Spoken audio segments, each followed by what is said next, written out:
Hi y'all, welcome to the second episode of my Viejo, Viajero segment of the Hardy Carges YouTube video channel, in which we'll be taking some trips to places in the Philippines and elsewhere. This time we'll be going to Manila, Philippines.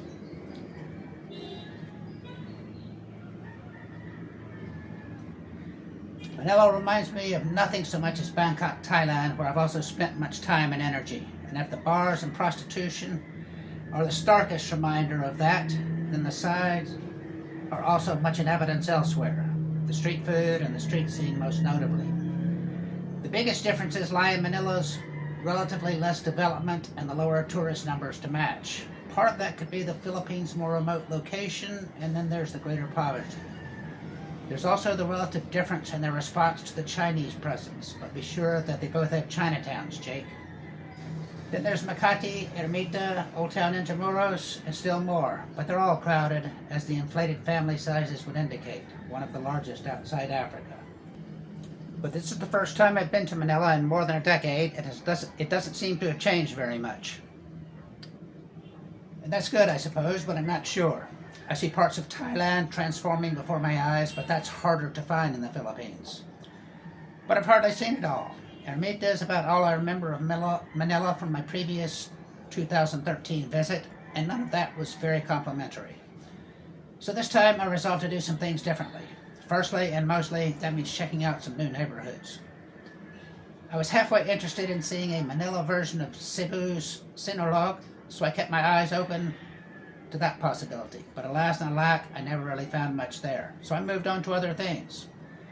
Since I was staying in Pasay near the airport, a side trip to Makati was easy enough, and I'd never been there.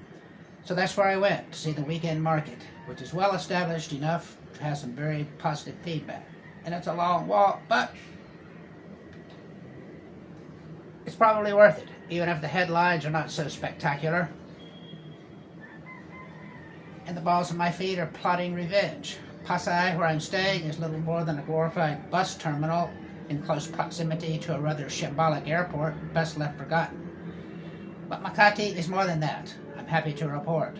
If the Philippines comes across as shabby sometimes, at best, and sleazy other times at worst, that's not the full picture. And Makati is full proof of that, as the weekend market shows.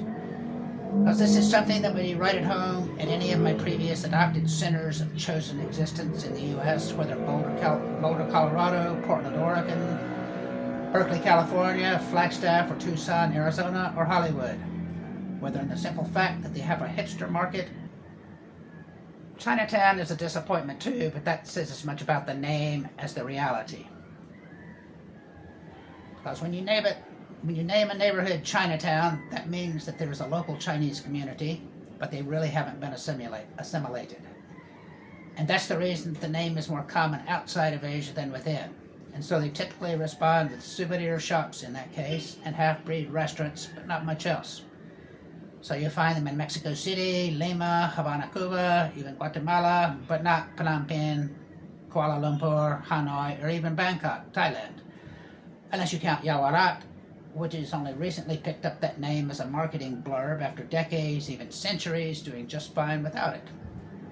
Indonesia has laws against anything Chinese. They ain't Malaysia, hint, hint. But the fact that somebody decided in 1954 to make the neighborhood of Binondo here in Manila the world's first Chinatown speaks volumes. For better or worse, today it doesn't look very Chinesey at all, which is good, if that really means cheesy, all too often the case where it's gift shop cliches.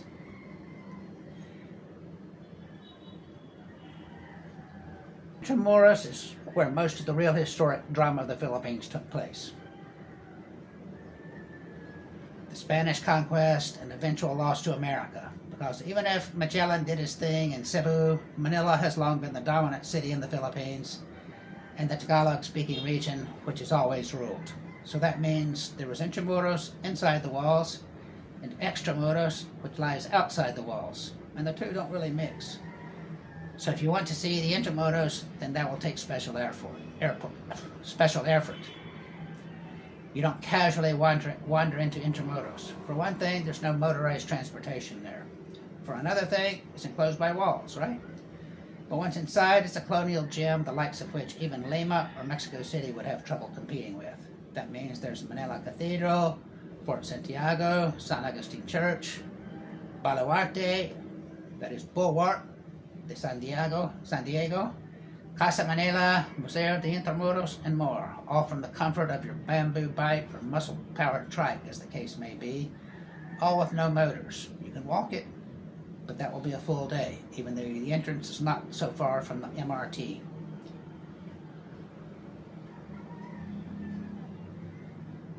So Manila is sprawling and shambolic in the Asian fashion. Centrality, not the operative concept. Shared transportation terminals, the stuff of travelers' dreams. As it is, individual terminals are scattered about and around, and so are the other functions of the city. Intramuros is the ancient Spanish heart, the area long enclosed by eponymous walls and something of a museum at present, and it's pretty nice. Ditto for Chinatown, laid out sprawling across the river with not much more than a few red lanterns to define its presence. Just a guess, but I don't think the Filipinos and Filipinas need a red lantern to tell them where and how to do business. I think they've probably got a natural instinct for it. Still, the Chinese have always specialized in doing Asia's business, and it's no different here. Here the difference is that they maintain their separateness from the local population, something not the case in Thailand, where after a generation or two they somehow become Thai, so that's okay. And Chinatowns as such don't really exist. Sure, they'll take you to Yawarat Road in Bangkok, but if there's a Friendship Arch by now, and epicanthic roofline eyefolds, it's strictly for tourist consumption. Any urban core in Thailand could pass for Chinatown in the Philippines, that being about the only other difference between the two cultures. Genetically, I'd wager they're darn near identical, along with the other half dozen or so countries that comprise Southeast Asia, a region that includes as many languages and every major religion in the world.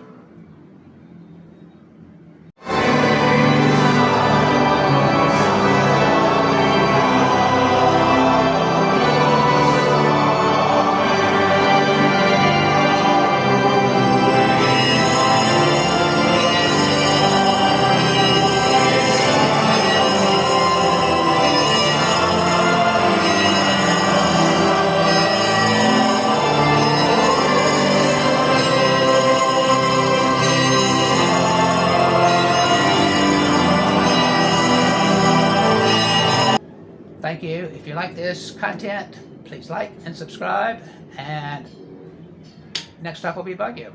Thanks. Bye-bye.